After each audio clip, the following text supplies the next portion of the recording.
Hey, everybody, welcome to Deep Fat Motherfucking Fried. Oh, yeah.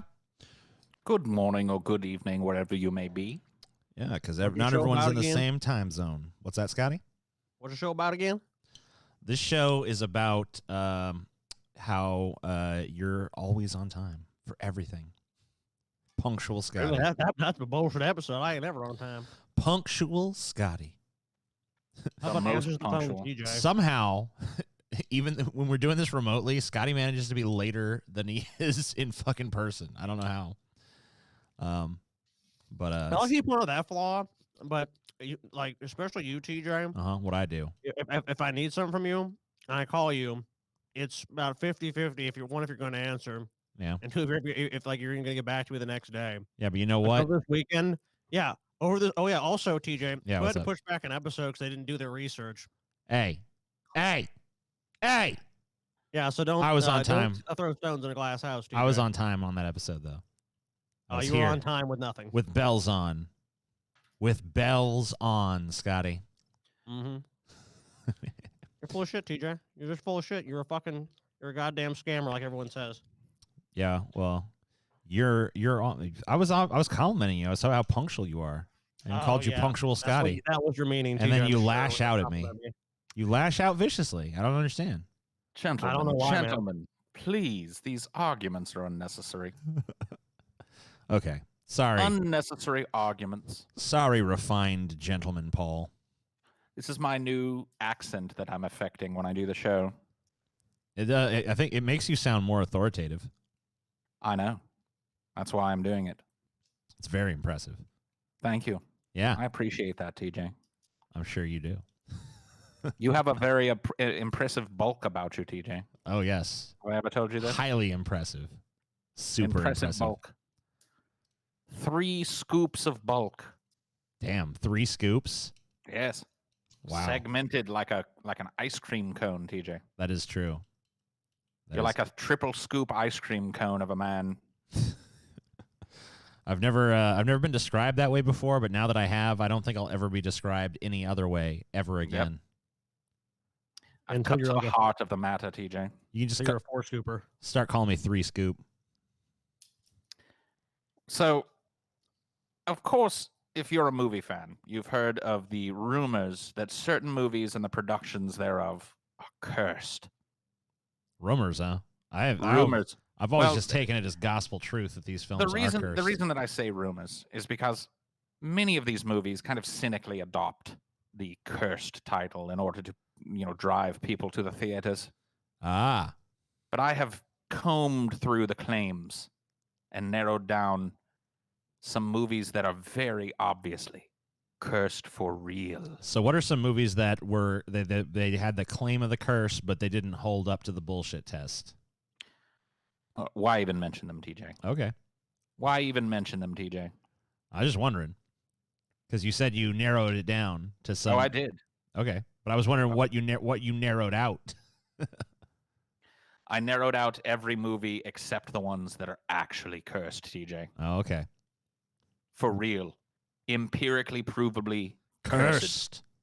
Cursed. There can be no question. I'm dropping this affectation. It's tiring. Damn. Man, I'm so glad I don't sound like a stupid ass fucking yuck mouth, limey ass Brit. Oh my God. Yeah. Can you imagine being born talking like that? Ugh. I don't think anyone is born talking like that necessarily, but oh yeah, they are. Oh really? Like they come right out spitting their stupid Cockney slang. They even cry like in Cockney accents. Oh, Mum, give me the teat. I'm hungry. I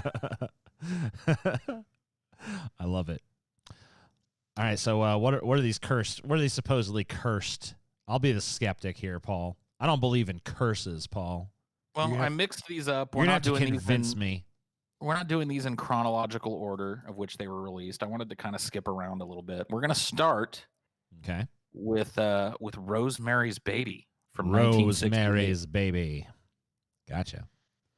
So I have a trailer here, or I could just put up an image from the movie.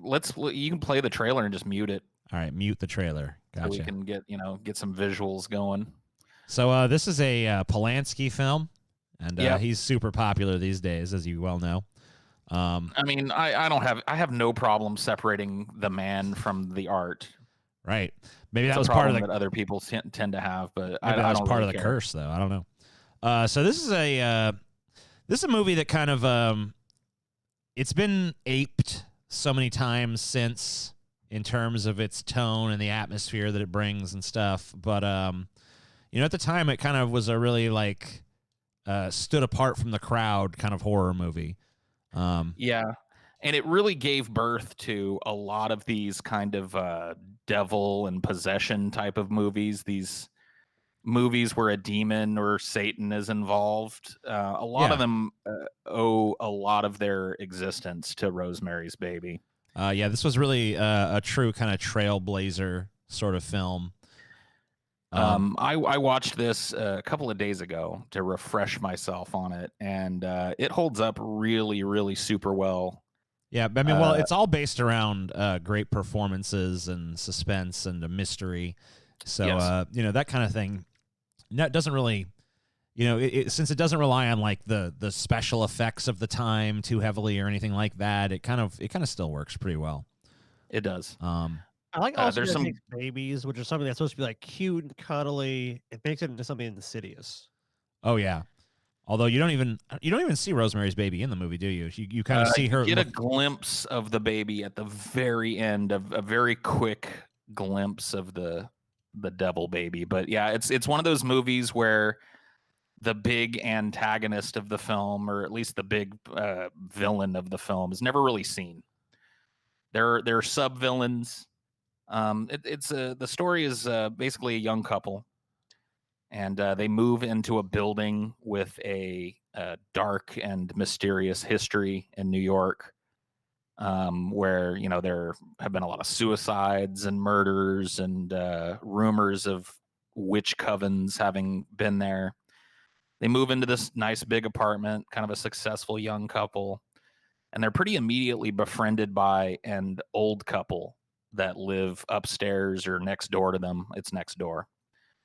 And after they meet the older couple, they start to get success in their lives. Like, stuff starts happening. Rosemary, the title character, who's played by Mia Farrow in this, she's always wanted to get pregnant. And pretty soon after moving in and befriending the Cassavetes who live next door, she's pregnant. Her husband, who's kind of a middling, struggling actor that mostly gets kind of commercial work, all of a sudden gets this big role that he's wanted. And everything's kind of coming up roses for them for a while, but slowly but surely their friendship with the Cassavetes next door takes over their lives. And Rosemary is the only one that has a problem with this. It seems like her husband is immediately happy to, have no friends anymore other than these really old people that live next door. And she has a troubled pregnancy. There was really an attempt, I think, to walk the line between, is what we're seeing happening to Rosemary as she's pregnant and the strangeness kind of ramps up? Is it really happening, or is she experiencing kind of a paranoia? Yeah. So and they never really reveal until the very end, right? Exactly and what's happening. A giant reveal at the end that really leaves no room for speculation. Yeah, it doesn't end on an ambiguous note. It's like, okay, here's what was going on, which is, it's refreshing. And of course, the only thing about this movie is that it did actually, it was surpassed in every way by its sequel. Look What's Happened to Rosemary's Baby. A made-for-TV movie. that came out a few years later. And totally just blew it out of the water. Oh, yeah. Yeah. They really made I never knew that. They legitimately made a sequel to Rosemary's It's called Baby. Look What's Happened to Rosemary's Baby. It was a TV film, too. It was terrible.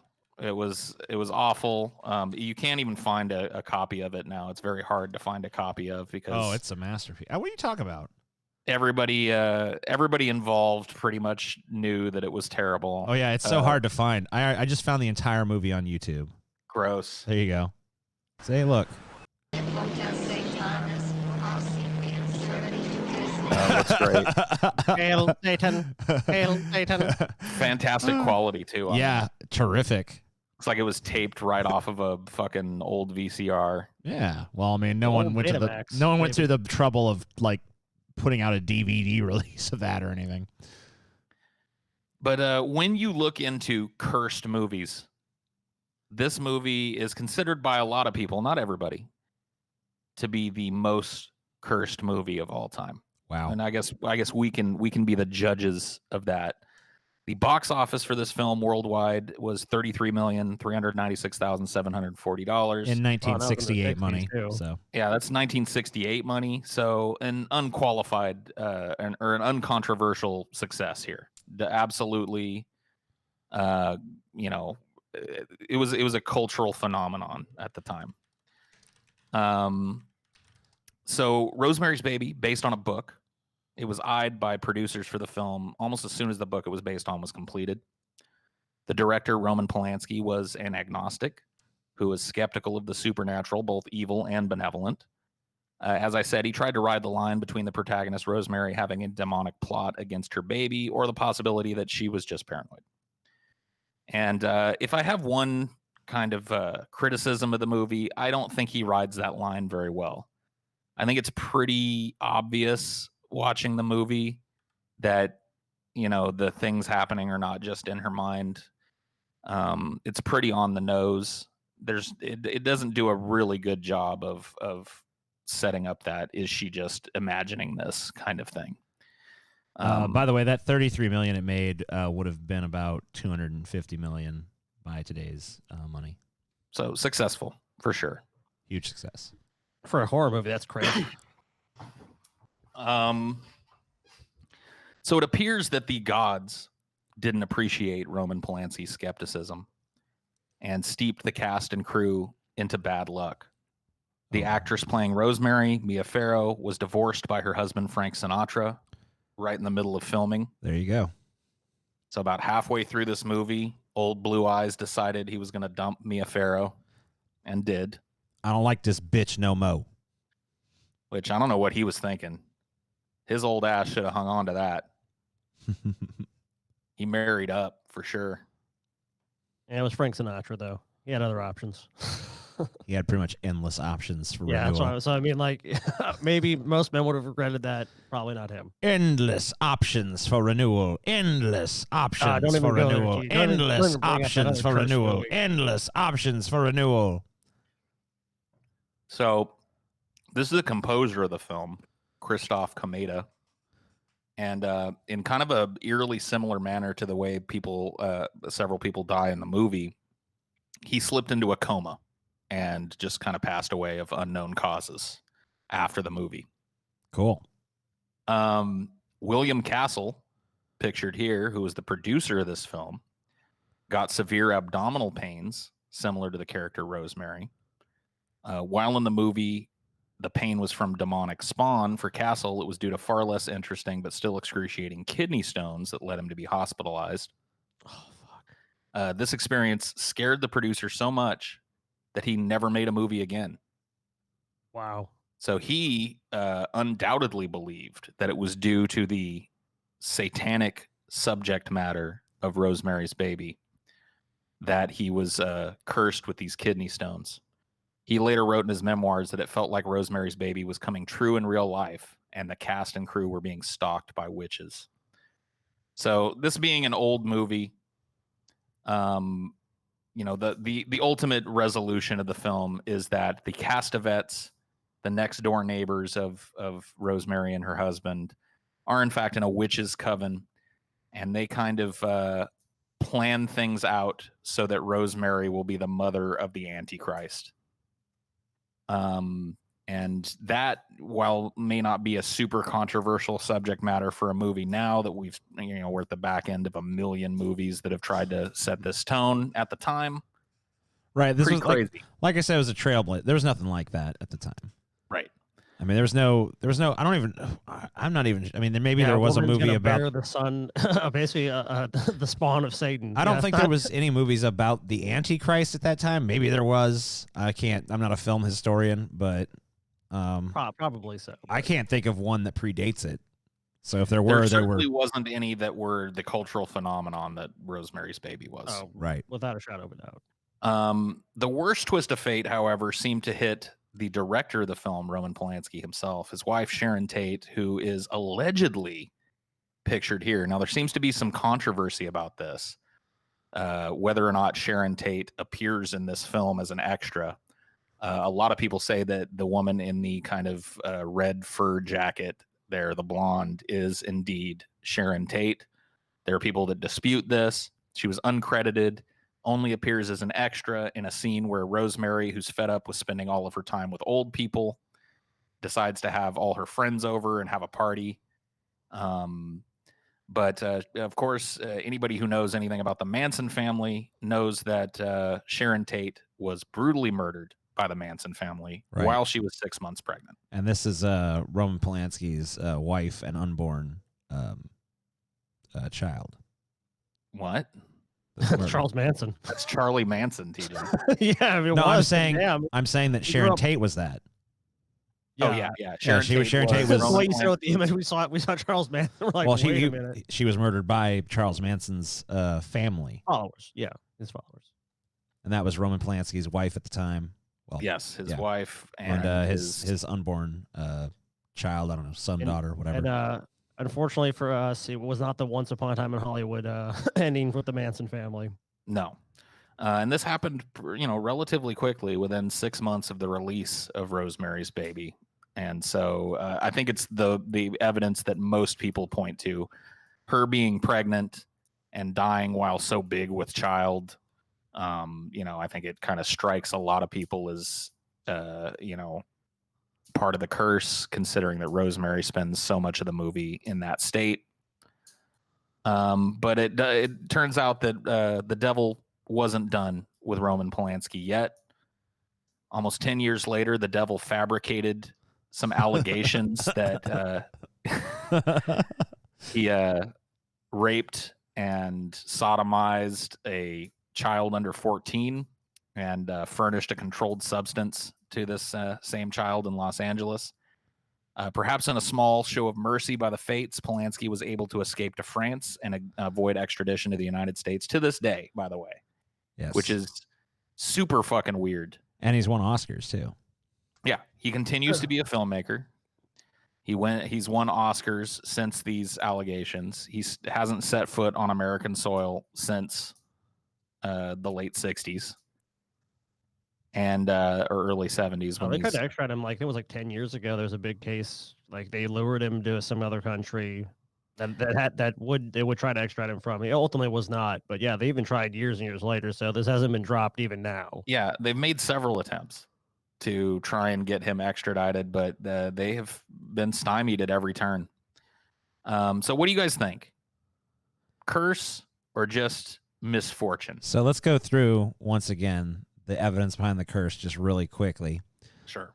So he had a composer that fell into a coma and died. He like, if I remember reading, cause I read something about this before. Like he fell off, like he was at a party and he fell, and then he went into a coma and died, I believe. Okay, I think so. Yes, it was something like that. So I mean, like that's an accident. Mia Farrow's from what I read, he slipped and fell, was fine. Okay, he bumped his head, went to the hospital just to get checked out to be on the safe side, and then while in the hospital, slipped into a coma and died. Mia Farrow. Liam Neeson's wife, years ago. She went skiing, she hit her head. Yeah. Oh, I'm fine. And then later on, she turned out not to be fine. She had brain hemorrhaging and she died. So I mean that does happen to people. So I would say with that one, that to me is like, oh, that's a strange coincidence. Mia Farrow breaking up with her husband, Frank Sinatra. I mean, marriages fail in Hollywood all the time. Yeah, but I mean, right in the middle of the movie. In the middle of the movie.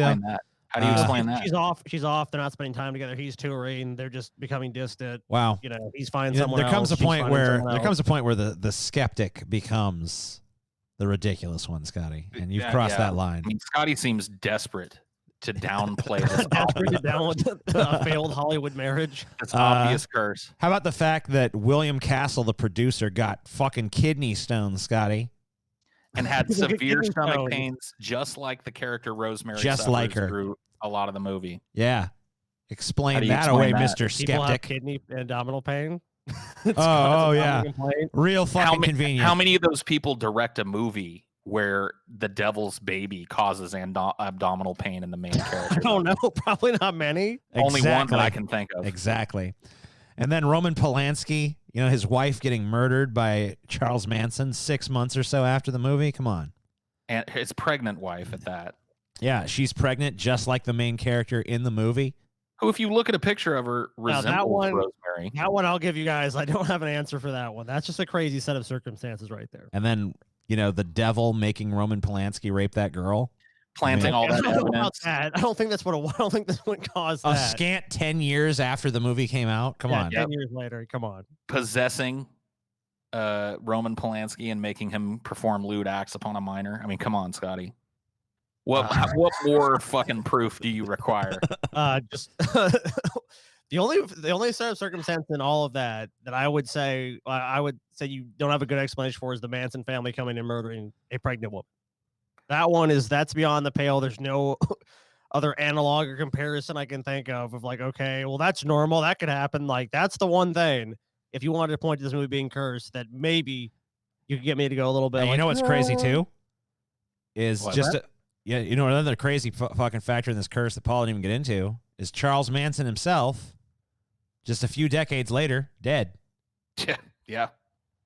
Nick, you think crazy? He died too. It's crazy shit. Well, some people I think actually thought Polanski was in on Sharon Tate being killed for satanic purposes. Oh, there are tons and tons of rumors about that. Yeah. Oh yeah. That's one thing I remember about that too. Was like, this movie was super controversial, so people were saying like, "Oh, well, basically was a sacrifice to Satan." Hell yeah, dude. But Roman Polanski, he pretended to be some kind of agnostic, but really, that whole movie was just a giant tribute to Satan. A love letter to Satan. Come on, let's be honest here. Okay. This next movie though is a love letter to the other side. I dropped there for a second. I accidentally clicked out of the window. Oops. So it seems like we got ourselves a skeptic here, TJ. We got ourselves a skeptic here. Well, you know what? You know what I think is the perfect cure for that skepticism? What? If we think about the passion of the Christ. That's right. Shit, you guys bring out the big guns now, huh? Because we talked about the movie about the devil, but what about the movie about Jesus? This was a way bigger hit even than Rosemary's Baby, even adjusted for inflation. $622 million fucking dollars in 2004 money. I mean, come on. I mean, they had a big revival moving around this movie too. Oh my God, it was huge. My little sister is a super hardcore evangelical Christian, and she took her two very small children to see this movie, which, you know what I mean? To me is unconscionable. As much as I wanted to refresh myself on these movies before doing this show, I could not bring myself to watch this movie again. Fuck no, man. Not because I'm altogether too disturbed by it, although it is a disturbing movie, but I just find this movie to be boring and plotting and overly focused on the violence. And it just, I don't know. This movie is not a good movie. This is a movie that just revels in like inhuman cruelty from start to finish. Like it's way more fucked up than like a Saw movie or anything like that. And the little bits of respite that you get from it are all just like put you to sleep boring. Yes. Just, I hate that. I think that's one of the weakest criticisms that you can make of a movie. You know, you could ask, well, why is it boring? It just is. It just is. It's just a snooze fest of a movie. Very subdued and downplayed performances throughout, with the exception of Jim Caviezel, who plays Jesus, who's constantly screaming in agony. But pretty much everybody else in this movie kind of sleepwalks through it. I don't know. It's just a. Oh, go ahead. No, go ahead, Scotty. It's the fucking Death Cult movie. It shows you what Christianity truly worships. So I mean, to me, it's one of those films where it's like, I see why there's a big hubbub about it, but it's not because the film is actually good. It's just the subject matter of the film. It's like, oh my God, Hollywood made a movie about Jesus. And instead of making one like, what's that movie with William Dafoe where he plays Jesus? The Last Temptation. Yeah, The Last Temptation of Christ. Yeah, instead of making it in that way, which might give Jesus an unflattering light or give him qualities that Christians might not necessarily want, this one's just like, he died for your sins. I mean, I agree with you. It's just, me and TJ saw it in theaters. And I've only seen it. That's the only time I've ever seen it. That's the only time I've ever seen it. It's the only time I ever planned to see it. Yeah, I'll never watch it again. It's a boring movie. I totally agree with you. It's boring, and when it's not boring, it's disgusting because it's literally just a man getting tortured the entire fucking movie. And it's like it revels in that torture, and it's supposed to make you feel like there's supposed to be something uplifting about me watching some guy get brutalized, and I'm like, fuck this. Fuck this and fuck everyone who's into this. It's safe to say that if you're not a Christian, you're not going to take anything of worth away from this movie.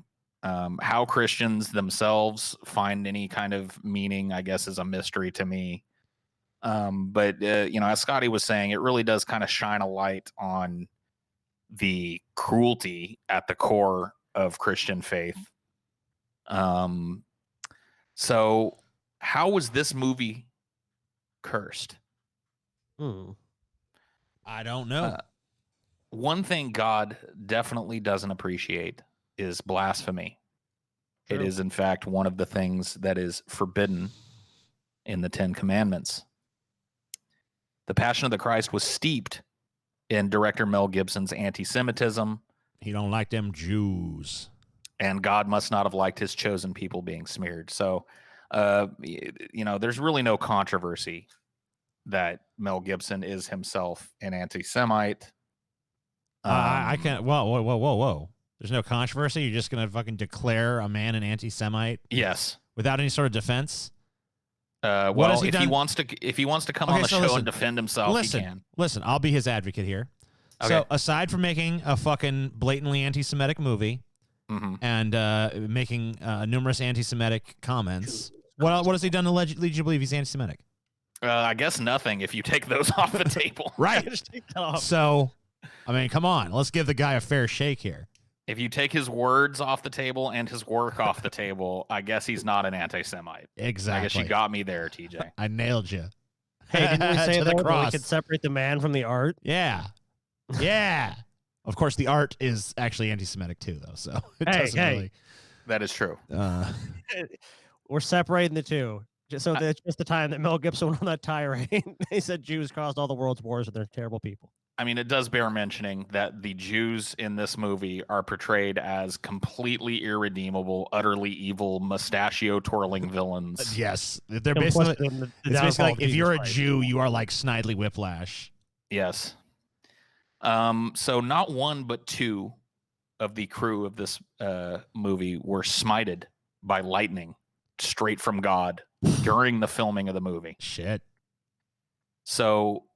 First off, the lead actor, Jim Caviezel, who played Jesus, was shot with an electric bolt from the heavens after filming the Sermon on the Mount scene. Fuck, dude. All right, I can't be a skeptic on this one. He was let me get this straight. Jim Caviezel was literally struck by lightning? Yes. He wasn't hit directly, but lightning struck very near him right after the Sermon on the Mount scene, and he was injured. No one took this as a sign like God doesn't like this movie. I mean, look, I'm an atheist and everything, but I mean, at that point, it's all like they just blasphemed, and it's like, okay, God, if you got a problem with this, strike me down. It's like, oh, and God struck him down. Well, I guess. I mean, fuck. What other sign do you need? But as if that wasn't enough, he also dislocated his shoulder while carrying the crucifix in the scene where he carries the crucifix down the Via della Rosa or whatever it's called. Mm-hmm. He caught pneumonia during the filming. Yeah. And he had an actual portion of his flesh ripped off while being fake whipped. I guess the whip wasn't as fake as wasn't fake he was enough. led to believe. That stuff, whatever. I mean, it was a difficult shoot. Obviously, they put him through a hell of a lot of different stuff. He was bound to get hurt. But the lightning, I mean, that's kind of hard. It's kind of hard to explain away that. How the fuck do you fake lightning? You know what I mean? That's not something I can just. The guy that was just up on the screen prior to this picture, TJ, is assistant director Jan Michelini, who was also struck by lightning right after the crucifixion scene. Oh, gotcha. So he was also hit by a lightning bolt during the filming of this movie. Okay, cool. Gotcha. The next picture is John Debney, who wrote the score of the film. He called the job the most difficult assignment of his life and claims he closely felt the presence of Satan in his studio while he was working on this film's score. There were also a slew of tragedies that accompanied the release of this film. Okay. On the movie's opening day, this actor, Carl Anderson, who played Judas in Jesus Christ Superstar, so an unrelated movie, but he was, it's the same story. He played Judas. He died on the movie's opening day. Gotcha. The film's Kansas advertising sales manager, Peggy Scott, passed away after suffering a heart failure during the film's brutal crucifixion scene. So she was screening the film and died of a heart attack while Jesus was being crucified. Damn, was that powerful, dude? But if you're still skeptical, Scotty, let me put the nail in the cross here. Oh, okay. This movie made about $662 million worldwide, which is awfully close to 666, isn't it? That is true. Damn. Oh, no, I believe the minute you said God smited them, I mean, the guy playing Jesus. The guy who was the composer said he felt Satan in the room with him, Yeah. So this movie, obviously, despite its outwardly Christian appearance, is a plot by Satan. I think we can fucking jump to that conclusion. Oh, absolutely. Like, I guess the question is, was it Mel Gibson himself who made a pact with the devil to line his pockets? So clearly he's doing fine. Yeah. I mean, after several legal issues and controversial statements leaked to the public, Gibson's public image plummeted significantly after this film. Yeah. And after affects his career in acting and directing to this day. He still works. Yeah. But he never really achieved the same level of star power that he had prior to making this movie. I mean, so I guess you could say that the final victim of the Passion of the Christ was indeed Mel Gibson's career. Still got that $425 million net worth, though. Well, I mean, when you make the deal with the devil, I mean, the devil's going to give you what you want, but he's also going to take. He takes a little price, Devil don't give that shit away for free, It's going to be done with a twist. Come on, it's the devil. He's not just going to give you fucking wealth and fame and success. I mean, that was probably Mel Gibson at his run. He probably kept making deals with the devil, and this last one's like, let me make Passion of the Christ. And it was a huge success, but you know what? His last big success is Passion of the Christ. That's it. What about Apocalypto? No one cares about that movie. I liked it. Yeah, no one cares about the movie, TJ. It's a pretty good movie. No one's even seen it. You haven't seen it, TJ. You saw a fake version of it. Oh, did I? Fuck. Yeah. Studio made a fake one. I didn't realize that. Didn't realize that, did you? I apologize.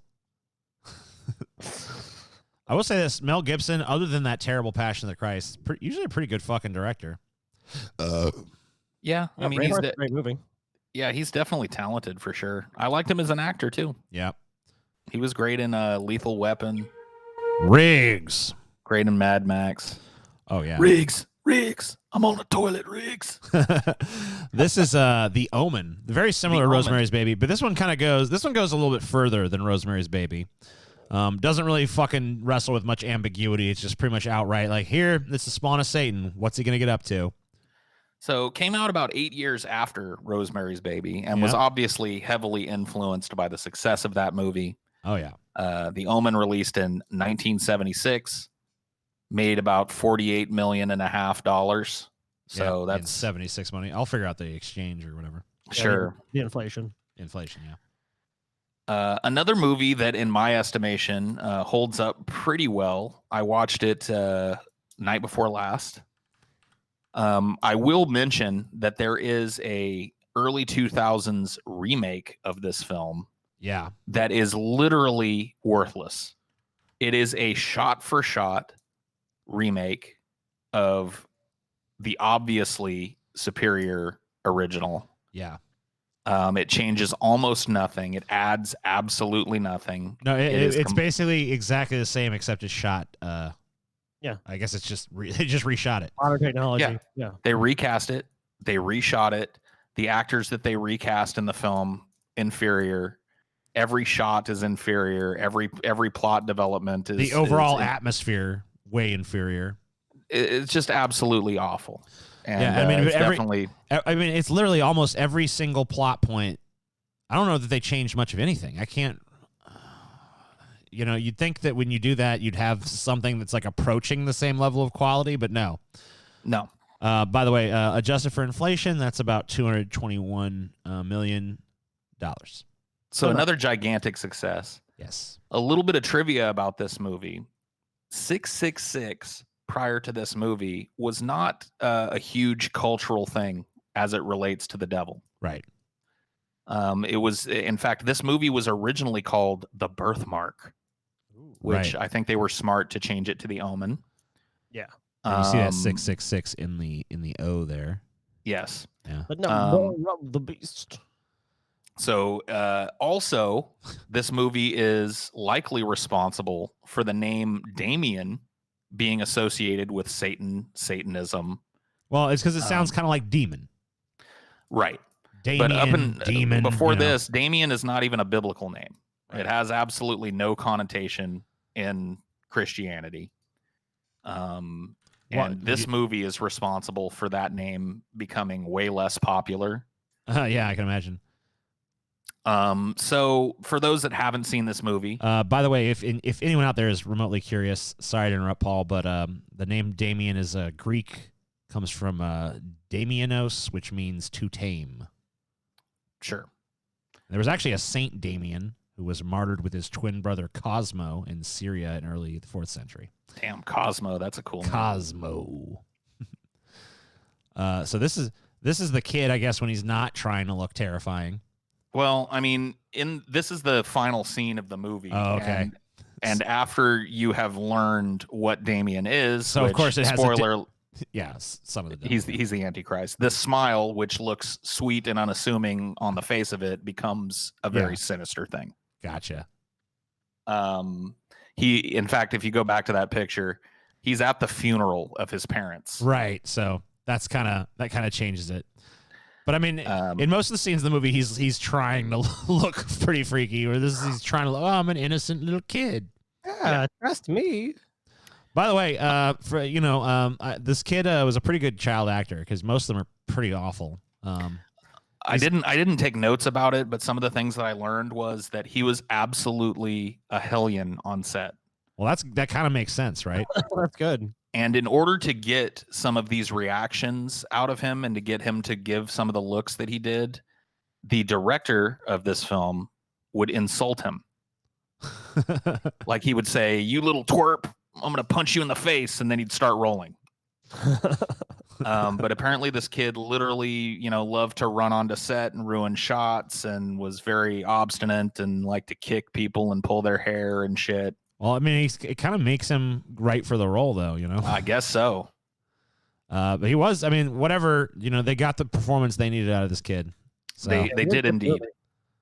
I love this promotional shot from the movie. It doesn't actually appear in the film, but, the shadows creating inverted crosses is, it's just a cool shot. It is cool.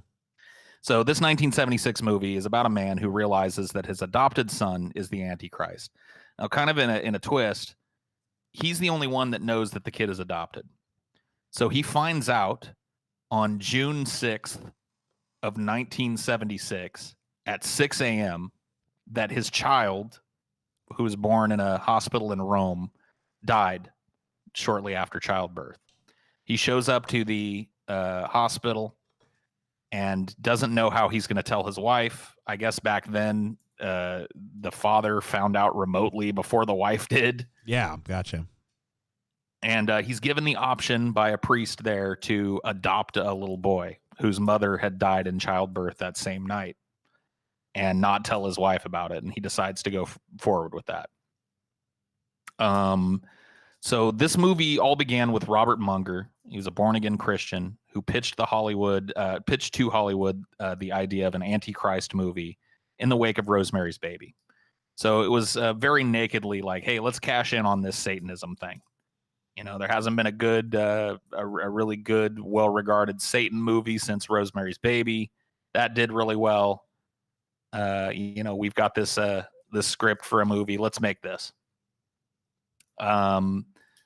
Harvey Bernhard agreed and signed on to make The Omen a reality. However, once the idea began gaining steam, Robert Munger seemed to backtrack on the idea. In fact, he said, I warned Harvey at the time. I said, if you make this movie, you're going to have some problems. If the devil's single greatest weapon is to be invisible, and you're going to do something which is going to take away his invisibility to millions of people, he's not going to want that to happen. Oh, shit. The devil's like, I don't think so, bitch. So this is Gregory Peck, star of the movie. And the beginning of this movie's filming started off with a literal bang. Gregory Peck took off in October 1975 to begin filming the movie. His plane was struck by lightning. A lot of lightning. Yep. An ominous start to the Omen. The lightning strike actually caused an engine on his plane to catch fire, and the plane came dangerously close to having to crash land in the Atlantic Ocean, which is almost certain death. Yes, you're dead. Just a few weeks later, Mace Neufeld, a producer, was on his way to film, and his plane was also struck by lightning while crossing the Atlantic. Okay. And because all things happen in threes, screenwriter David Seltzer, who was riding on the plane towards the set as well, you guessed it, non-fatal lightning strike on his plane. So 3 people involved in the production of this film had their planes struck by lightning before the filming even started. Damn. Gregory Peck's son committed suicide just before the filming of this. This is not Gregory Peck's son on the screen, by the way. No, this is not. This is a producer, Harvey Bernhard, and he, as if there wasn't enough lightning already, was almost struck by lightning while a scene was filming in Rome. You know, lightning strikes are a pretty rare occurrence. So yes. For people, yeah. For planes, I guess planes do get struck more than people do. So. It says in the jetliners in the U.S. are struck by lightning once every 1,000 flight hours, or once each year on average. I mean, so that's still pretty crazy. To have 3 of these happen. Yeah, that's all related to one movie. Yeah, it is pretty crazy. But this is, of course, assuming that this isn't some Hollywood mumbo jumbo as well. Like, yeah, everyone just say your plane got struck by lightning. Right. You know, because I mean, like, you can't put it past them to do that. As if there wasn't enough plane drama surrounding this, the crew was on the list to hire a small local plane to get some aerial shots for the Omen. However, at the last minute, the plane's crew decided to nix that kind of reservation for the plane and rented it to a group of tourists instead. Now, I wasn't able to fully vet this, but it seems that a lot of people believe this happened. It was several people on a business trip that ended up getting this plane rental. The Omen crew was told that they could have the plane, but they'd have to wait until a day later to film in it. The plane the crew was supposed to be on crashed. Upon takeoff, it flew into a flock of birds. The birds disoriented the crew, obstructed the view, and the plane crashed through a fence and into a car, killing everybody on board. Cool. Okay. All right. If I was involved in this movie, I would never go on a plane again. Yes. The IRA, the Irish Republican Army, also played a role in this curse. This is executive producer Mace Neufeld. He and his wife were staying at the Hilton Hotel in London, and the IRA blew up the building. Thankfully, neither of them were in the hotel at the time. So there was a bombing attack on the hotel that the producer and his wife were staying in. And just a few days later, the IRA struck again. Several producers, Neufeld and movie star Gregory Peck, were headed to a restaurant that the IRA bombed just minutes before their arrival. So he narrowly misses dying in an IRA bomb at his hotel. And then a day later, he's going out to dinner and narrowly misses dying in a bombing at the restaurant he was headed to. You know what? The thing about this, if this is like the devil behind all this, you know, it kind of makes the devil into like a comedically inept sort of villain, doesn't it? Like, yeah. He keeps because maybe he was just trying to send a message, though. Maybe he wasn't necessarily trying to kill anybody. He was just trying to, warn them to stop this production. But he keeps trying to get these guys, and I got to be honest with you. I'm not sure why the devil would want to stop this production, because the devil wins in this movie. Right. Yeah. The whole point of the movie is like the devil fucking prevails and is awesome. Right. We're looking at it the wrong way. This is God warning them. Yeah, I think this is God trying to stop it, but he's so inept he just can't do it. He's like sending his lightning down, but Well, maybe it's because God is the good guy and he doesn't want to kill anybody, and that would make more sense if it was God. Yeah, he's trying to trying to warn them away. Well, God killed all the people on the other plane. I mean, you said you can't prove that. That's not 100% verified. But those were just normal people. We're not talking about Hollywood people who are worth more than normal people. Yeah. Worth 10 times their weight of the average person. Anybody who works in the movie industry is worth like 20 of you or me, you know. Right. Everyone knows that. One of the biggest, as if we hadn't heard enough, one of the biggest arguments for a curse in this movie happened to the special effects director, John Richardson, and his assistant, Liz Moore, who were involved in a serious car accident that actually decapitated Liz Moore. The gruesome incident would happen on, now listen to this string of coincidences. Gruesome incident happened on Friday the 13th, 1976. It mirrors one of the Omen's most violent scenes. By the way, if you go and watch this movie, it has what I consider to be one of the best decapitation scenes ever filmed. Yeah, it does have a good one. It's incredibly shocking and quick and unexpectedly violent. I think the only one I've seen that was, I think, actually surpasses it wasn't until I watched Hereditary. Yeah. Because I thought that had probably the most brutal decapitation I've ever seen in a movie. It's definitely reminiscent. It's just a very quick, brutal, unexpected decapitation. But check this out. Where they got into a crash was in the Netherlands.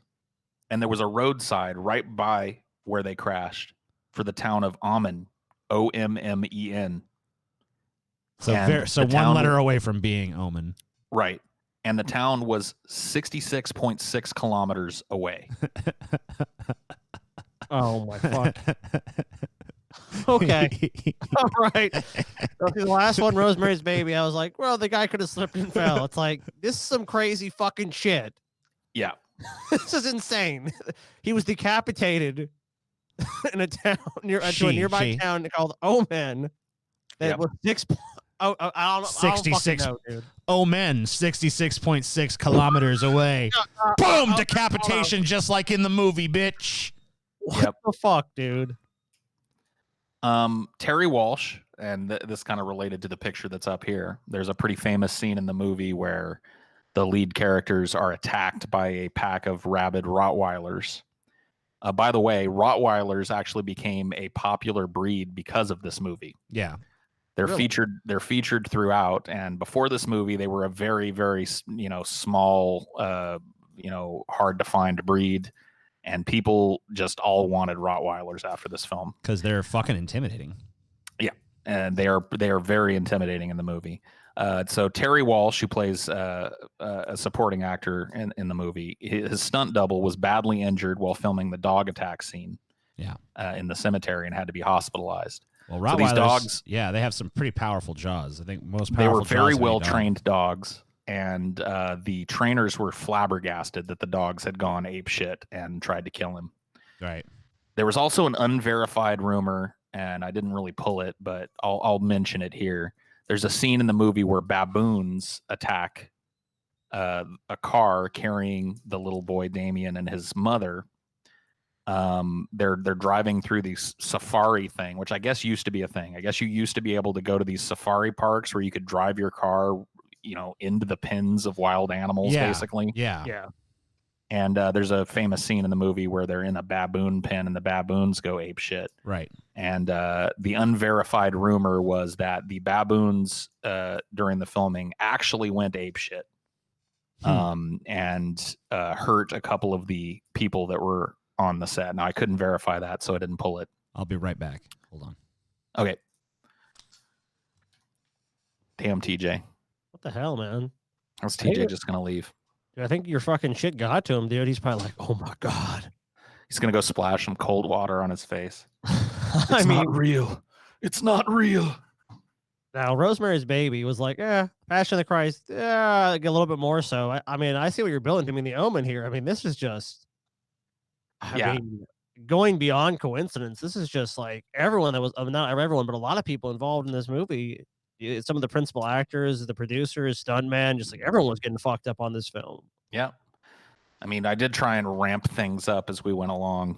And The Omen, because of all these things, The Omen is once again considered by a lot of people to be the most cursed film of all time. I think that, Sharon Tate getting killed by the Manson family really boosted Rosemary's Baby. Yeah, but that's something that happened afterwards too. Right. This is all stuff that's happening during the production of the film. And look, accidents happen during, film production. And if one of these things happened, that would be a big deal. Like, oh, someone's plane crashed, or they almost got in a plane that crashed. But just having so many lightning strikes on planes, which, with the best, now the benefit of having science and technology and advancing that much has told us that's about once a year occurrence on average. Now it can happen more, of course, but having 3 times, having a plane they're about to rent crash, having baboons, these dogs attack a stuntman, almost killing him. Yep. Bombings. I mean, just every fucking thing. Beheadings. Yeah, beheadings. 6.6 kilometers away. Yep. I guess in miles, maybe it's not the same. But, sorry. the most world uses kilometers. So as we were doing that, Salvador for some reason started going ape shit. So I think the curse. My God! See, I think the curse continues. Yeah. Yeah. This movie does have a pretty cool soundtrack. There's a Latin kind of chant that happens throughout all the songs. Gregorian chant, ooh. It's Bibimus sanguinus edimus corpus, which is drink the blood and eat the body. There's our 5 seconds that were allowed. Very Catholic sounding shit. The final little piece here is that the film actually violated sacred ground by filming in an actual archaeological site of an old temple in Jerusalem, which we're looking at here, I believe. Yeah, this is a shot from that, and it was controversial at the time. The authorities in Jerusalem did not want this to happen, and it happened anyway. So I guess they just said, "Fuck you, authorities." So it's hard to imagine a movie being more cursed than The Omen. I mean, we've just gone through again all of the things that happened on The Omen: beheadings, lightning strikes, death, dismemberment, suicide, bombings. I mean, it's hard to conceive of a film that could be more cursed. But we haven't talked about Atuk yet. And this movie, this does not exist, correct? This movie does not exist. This movie never even happened. So cursed that it was never made. So we don't have a trailer to show you. We don't have any film footage to show you or screenshots to show you. But this is the cover of a book, obviously, that they're trying to adapt here. I've never heard of this book. It's by Mordecai Richler. Mordecai Richler, The Incomparable Atuk. It's kind of a comedy book. Social satire book. It kind of looks sort of like it might have sort of a Confederacy of Dunces vibe to it, maybe. Well, it's about an Eskimo. Now, TJ, I want you to control yourself. All right, control yourself. I've been going to counseling. They're trying to get me, to get over my quote unquote, bigoted view of Eskimos, and but look, I mean, this curse though, doesn't that kind of just show you? TJ. All right, stop. I'm sorry. Your anti-Inuit sensibilities are going to bring this podcast down. This is the woke era, TJ. I didn't mean to fucking insult the Inuit shits. God damn it, TJ. This episode, no, we're going to edit this episode down now. Yeah, you go do that. I can even release this section now, TJ. I thought this was just a dude wearing a costume. I didn't know this was supposed to be this. I don't know this was some legit fucking disgusting ice chucking piece of garbage. TJ, stop it. All right, I'm sorry. I'm sorry. I know we're not allowed to fucking speak the truth anymore about these fucking degenerate igloo dwelling pieces of. All right. I'm sorry. I'm sorry. Section. We're gonna edit this into it. I'm sorry. Your dialogue is gonna be this for this part of the section. Yep, it's just gonna be a long fart every time you talk. Stop it, TJ. What's wrong with you, man? So this book is about Atuk. He's transplanted to Toronto from his native Baffin Island. He's a poet. He's an unlikely overnight success once he gets to civilization. This guy Canadian? Yeah, Canadian Eskimo. Fuck, Paul? Wait, now Scotty's gonna start. What man. the fuck, Paul? You gone too fucking far. They're bad people, Paul. They're all bad people. You can't trust them. Why do you guys hate our neighbors to the north so much? Hey, I don't got nothing against Canadians. They burned the White House down, Paul. Canadians, the White House. You know, Scotty's fucking totally bigoted view of Canadians has nothing to do with my completely rational hatred of Eskimos. All right, TJ, so don't even burn down the White House. No, don't even compare the two things. You know, one of the Oh, go ahead. Oh, go ahead. Go ahead. And one of his actual grievances you could bring about the Eskimos, TJ, they're all drunks. Well, that's one Jesus. A lot of them both of you. Paul, they do legitimately have a drinking problem in those parts of Canada. They do. God damn. I'm sorry, it's true. Brutal. Scotty's brutal. I'm brutal for telling the truth. Brutal. So what the fuck is this book about? A promotional kind of thing for the book says Mordecai Rickler's hilarious and devastating satire lampoons the self-deceptions of the Canadian identity and derides the hypocrisy of a nation that seeks cultural independence by slavishly pursuing the American dream. It's basically about an Eskimo that moves to the big city and all the wacky things he gets up to. Gotcha. Apparently a really good book. It was immediately seized upon by Hollywood, but I'm letting you guys know this may be the most cursed movie that we talk about today because it is so cursed it was never made, and this is going to blow you guys away. So the screenplay, based on the satirical novel The Incomparable Atuk, about an Eskimo who moves to New York City. It's actually not New York City; it's Toronto. Well, I'm sure that when the movie people got a hold of it, they turned it in New York. They turned it into New York. It's been kicking around Hollywood since 1971 when the producer pictured here Norman Jewison. All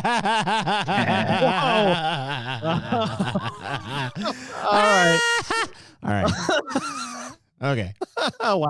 Where's Mel Gibson when you need him? All right. TJ. Damn, TJ. It's going to be poor Taylor's going to have to edit so many fart noises into this.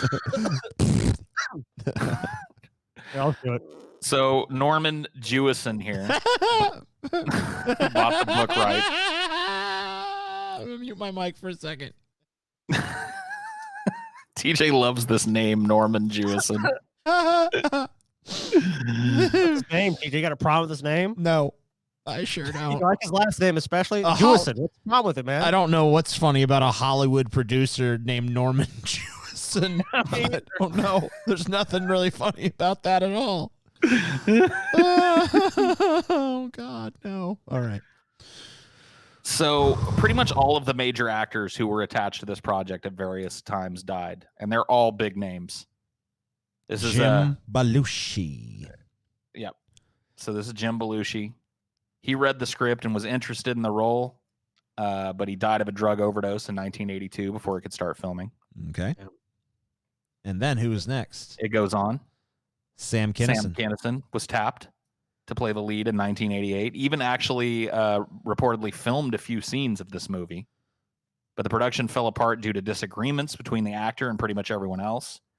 And he died in a car accident not long after the production was halted.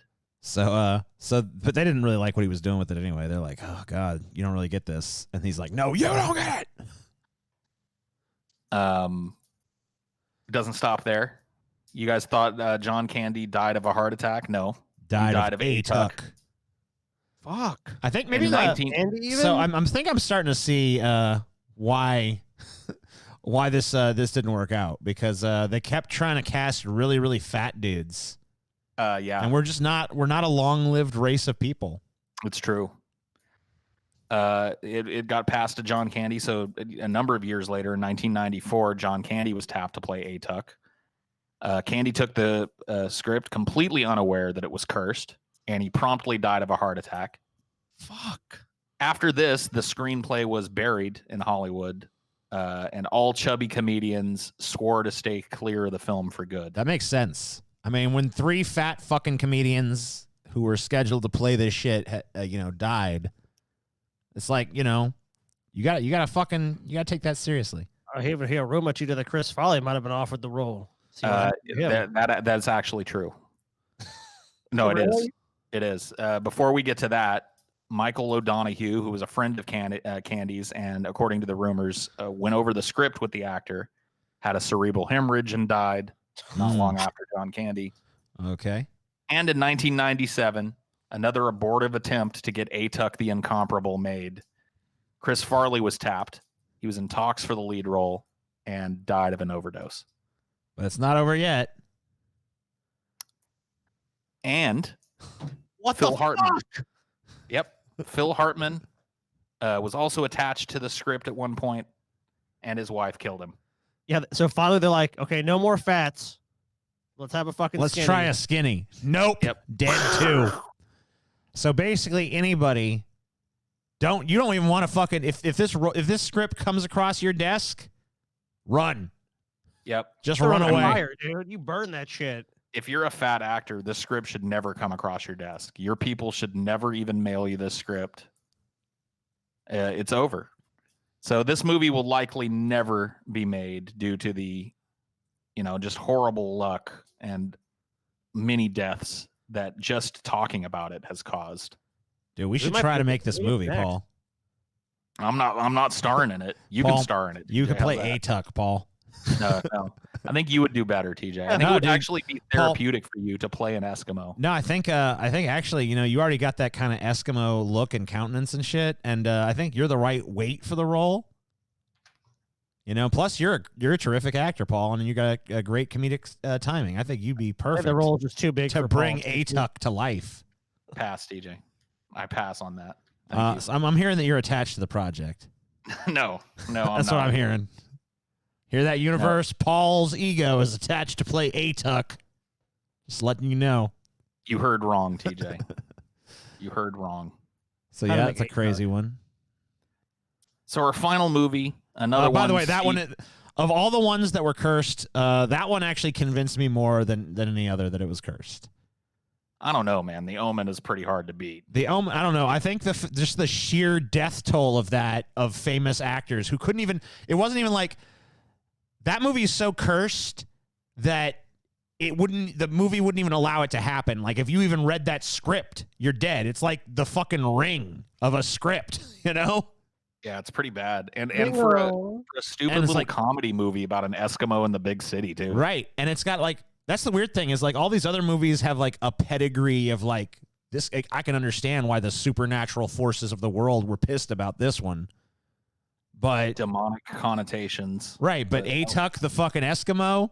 I mean, what the fuck? Who maybe TJ, the Eskimos will be the destroyer of humanity. Maybe and maybe God knows that. It's like if this movie's ever made, Eskimo culture will rise to prominence. Yeah, maybe. And soon humanity will self-destruct. Man, can't do it. Could be. Fuck. So our last movie that we're going to talk about today is Poltergeist. Poltergeist. Dude, this movie scared the shit out of me as a kid. I was pretty much convinced this movie was real. Yeah, it scared the shit out of a lot of people. This is a really frightening movie, honestly. Especially considering it's not even an R rating. Released in 1982, made about $121,700,000 worldwide, which is about $326 million. So by inflation. The second most popular movie that we've covered today. Other than Passion of the Christ. What is this shit? I haven't seen a banner ad on a YouTube video in forever. Yeah, is that a new thing that they're starting up again? Yeah, I guess they might be. I guess they must be bringing it back because I just fucking had to click off of one. So shit. Whoa, crazy. So Scotty said this movie scared the pants off of him as a kid. I think it scared a lot of kids. Oh yeah. It's just and it's a very simple concept for a movie too. It's just a family that is pursued by ghosts and shit and haunted. There's not a whole lot more to it other than that. Really well done. Steven Spielberg movie, one of the only horror movies that he was ever personally involved in directing. And unlike the other movies on this list, the curse extends to the sequels for the films too. It's a very broad-ranging curse mythology that doesn't just include the original Poltergeist, but also 2 and 3. I actually, and a lot of people hate the third Poltergeist. I really like the third Poltergeist movie. The first two all kind of center around just a normal suburban home, and the third one takes place in a skyscraper, like a haunted, futuristic skyscraper. Which, you know, I don't know. I think that's a pretty cool concept. Yeah, definitely take it to a new direction. I mean, like, and a lot of times you see that with these movies. It's like either you see them do the same formula, or they just get so outlandish. Like, now we're in space. But Poltergeist 3 is a pretty. I don't really remember much about Poltergeist 3, honestly. I've seen it, but I don't really remember it very well. It's pretty good. Fucking doll, dude. Oh, that fucking doll, man. Yeah, is that what did it to you? The clown yeah, doll? dude. For me, it was the damn something about that clown doll in this. Oh god, in this segment here. For me, it was that damn tree. Oh, the tree did you in? The tree, Robbie's braces coming to life. That's a very memorable scene. You remember when his braces wasn't that in the second one? I thought that was the second one. That was in the second one, yeah. Yeah.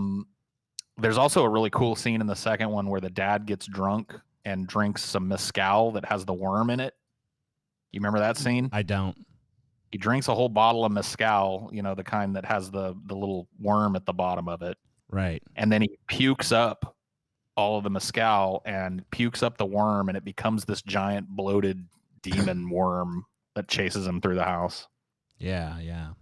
So, brief synopsis: a young family's lives are turned upside down when malevolent ghosts invade their home and their daughter is abducted by evil spirits.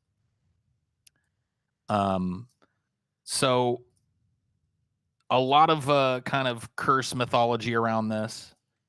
This is probably one of the creepier performances in a horror movie, by the way.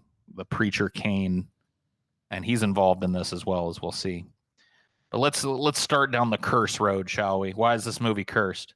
Okay. So Dominique Dunne, who's pictured here on the far right, she played the older sister in the Freeling family, was the first of the cast to die in an untimely fashion. Dunne broke up with an abusive boyfriend who later returned to her house to pressure her into getting back together with him. She refused, and an argument ensued. The argument escalated, and the ex-boyfriend choked her until she passed out and fell into a coma and died. You want to hear something crazy? What? You bring this up. The first time we all met in L.A., that was the house we stayed in. We stayed in the Poltergeist house? Where that woman was murdered, yeah. I looked it up. Oh, yeah, that's right. You remember that shit? That is right. Yes, we actually have stayed in that house. So we didn't stay in the Poltergeist house. We stayed in the house that Dominique Dunne was staying in when she was murdered. Yes. Yeah, that's right. You're absolutely right. West Hollywood, California. Yep. I remember that. Oh, cool. my God. So we actually were all at the place where she was murdered. Yep. But not where she died, because she didn't die until later in the hospital in a coma. Well, yeah, but you mean that's... But where she was strangled into a coma. She was killed shortly after production of the film. She died in 1992 at the age of 23. Sorry. So even worse, the ex-boyfriend who did the murder was released after serving less than 4 years. So that's a tragedy. And if that was the only thing that happened, there probably wouldn't be a curse mythology around this movie. Yeah, but I'd just be like, oh, that's an unfortunate fucking piece of trivia. Poltergeist was not done yet. This is Heather O'Rourke, who played Carol Ann in all three of the movies. She's probably the most common person to be brought up when people talk about the Poltergeist curse. She was diagnosed with Crohn's disease, which is an intestinal disease, earlier in her life, but it turned out to be a misdiagnosis.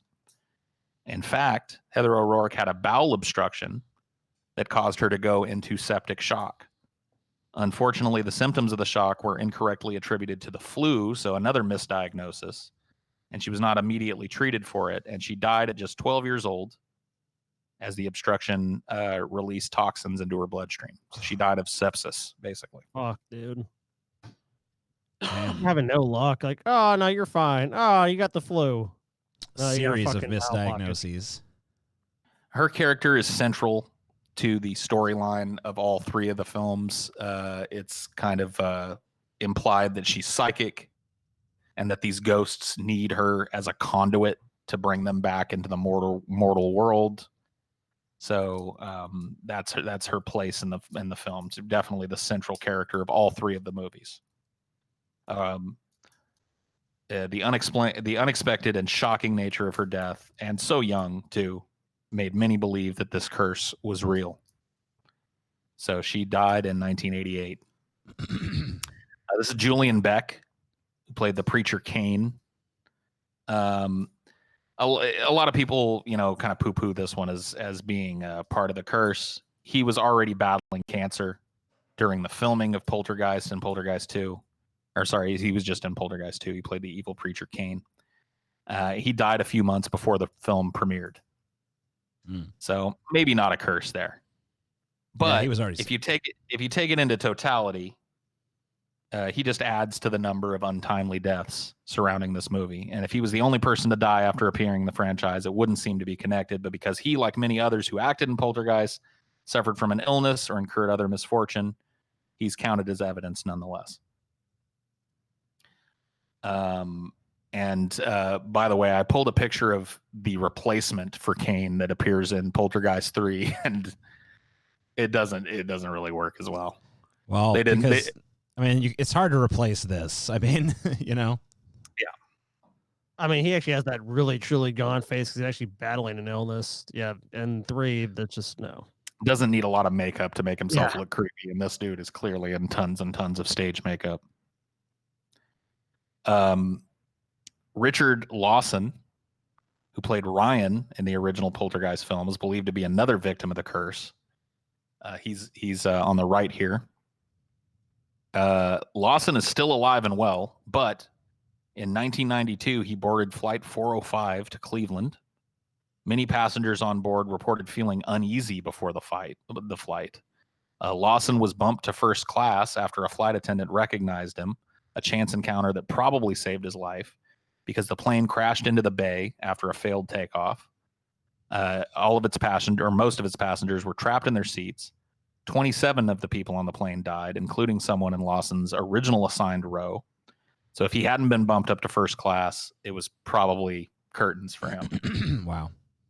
Narrowly escaped death. Another plane incident involved. Stay away from planes, god damn it. Yeah. I don't know why you could say the movie saved him. Maybe so. Yeah, because he was recognized because of it. The movie giveth and the movie franchise taketh away. So this one's for you, Scotty. This is Oliver Robbins, who played Robbie. He was reportedly attacked on set by the mechanical clown. Fuck. In a scene where he was supposed to be struggling with the creepy clown, it malfunctioned and started to choke him out. So nah, fuck this. Fuck this. Scotty's leaving. I fucking knew that thing was evil, man. I fucking knew it was evil. Yep. Because the scene was meant to show a struggle, many members of the cast thought that his reaction was just acting, and it wasn't until he began to turn blue that they jumped in and intervened and saved him from the fucking clown. What the fuck? So he was almost just strangled to death by this evil demonic clown puppet doll thing. He survived the attack. He's still alive. He's 47 as of the time of this filming. And he's currently involved in the production of a documentary about the many deaths connected with the franchise as a means to lay the tragedies from this time in his life to rest.